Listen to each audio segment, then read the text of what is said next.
yet they're weeping, which tells me it's okay. It's okay to feel down. It's okay to feel, as long as you don't stay there, as long as you don't give in to that. In a season like this, there's this heightened sense that we're supposed to all perform or that we're supposed to say something.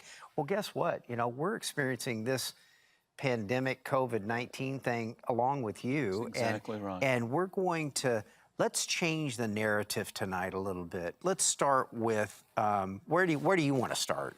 I mean, at some point, what do you want to talk about? Well, I think you put your finger on it. Is we're all going through the same thing. We all have the same questions. We all are wondering, what is normal going to be like again, or is it going to ever be the same again? I personally have felt days of, should I say this publicly, of depression, days of a little bit of anxiety, worry a little bit, you know, and then other days, you know, just being with your family and realizing all the things in relationships, the challenges in relationships. There's a lot that people are dealing with. One thing that happens to me, and I don't know, I may be unique in this, but since we're just being open and honest, Okay. every time I usually take off a month in 3 weeks for a little sabbatical every year. And every time I do that, toward the end of it, I feel tremendous anxiety when I realize I'm going back. My goodness. I realize because I'm so out of the flow of getting sermons and study and habits that I normally do. That my routine has been so interrupted that it causes a tremendous pressure to build in me about that comeback Sunday. Oh my God. I feel like I've got to have some great message, and I think probably business people are feeling that.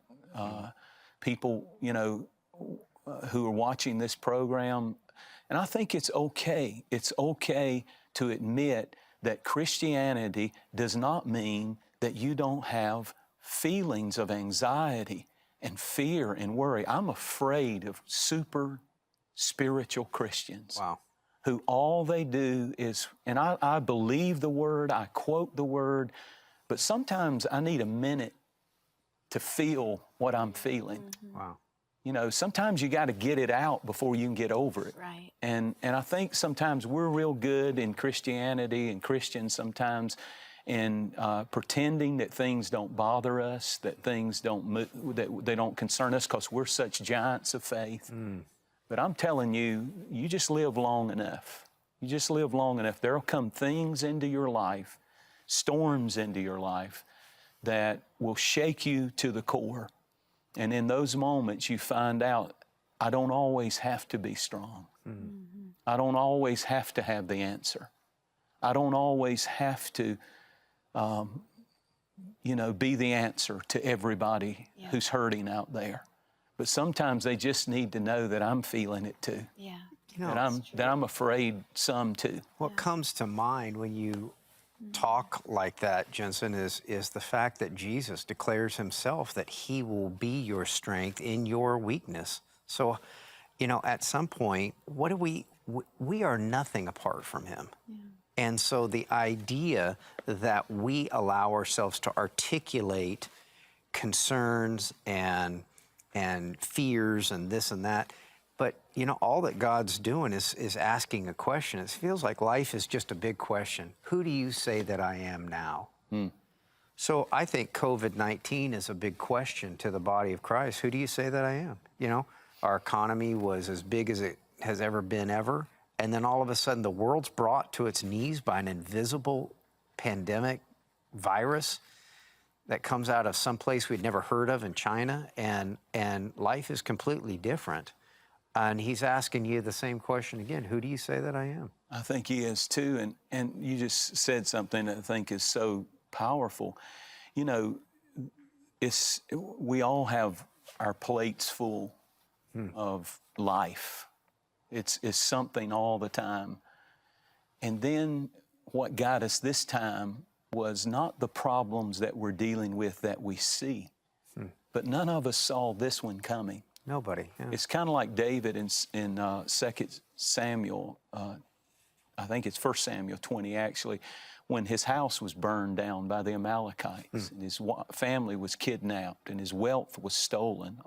He was literally on a winning streak. He had 600 mighty men and they were winning for 3 months on a campaign. Every city they attacked, they took all the treasure, all the winning. He never thought that when he got home, he didn't see it coming. And his house is burned, his children are kidnapped, his wife is kidnapped, his wealth is gone, all in one day. And then to make things worse, everybody is in the same thing. All of his mighty men were in the same situation. The Bible said they all began to weep. Wow. You're talking about guys that could kill, the Bible said in 2 Samuel 23, some of those mighty men could kill 600 men single-handed. One guy killed 1,000 people. And yet they're weeping, which tells me it's okay. It's okay to feel down. It's okay to feel, as long as you don't stay there, as long as you don't give in to that. But I do think we have to take a moment and realize that when that happens, he goes and he says, and I love this verse, so his own guys got so discouraged that they turned on him. The Bible said they were so grieved that they had lost their families and homes that the mighty men talked of stoning him. And isn't that what we do when we get in a crisis? We look for somebody to blame. Wow. We want to blame the president. We want to blame the Democrats. We want to blame the Republicans. We want to blame the doctors missing the forecast, whatever. Stop it. Yeah. Stop it. I want to ask this question when I read that story. What good would stoning David do? Yeah. Is that going to solve your problem? And be careful. The Bible said that the men, his mighty men, were grieved. The word grieved means bitter. Wow. When you allow bitter people into your life, it's a matter of time before you become their target. Jeez. Anytime you allow a bunch of bitter people into your life, they may be hitting somebody else right now, but it's a matter of time before a bitter spirit will turn on you, because it's always got to blame somebody. But here's the whole turning point. The Bible said they wept until they could not weep anymore. And I love that word, until. They wept until. You have to have an until moment. I've cried all I'm going to cry over this. I've worried all I'm going to worry over this. I've sent the last text trying to get it worked out. I've reached my until moment. And the Bible said, and David encouraged himself in the Lord. At TBN, our mission is to use every available means to reach as many individuals and families as possible with the life-changing gospel of Jesus Christ. Thank you for helping make the gospel of grace go around the world. Without you, we couldn't do it. God bless you.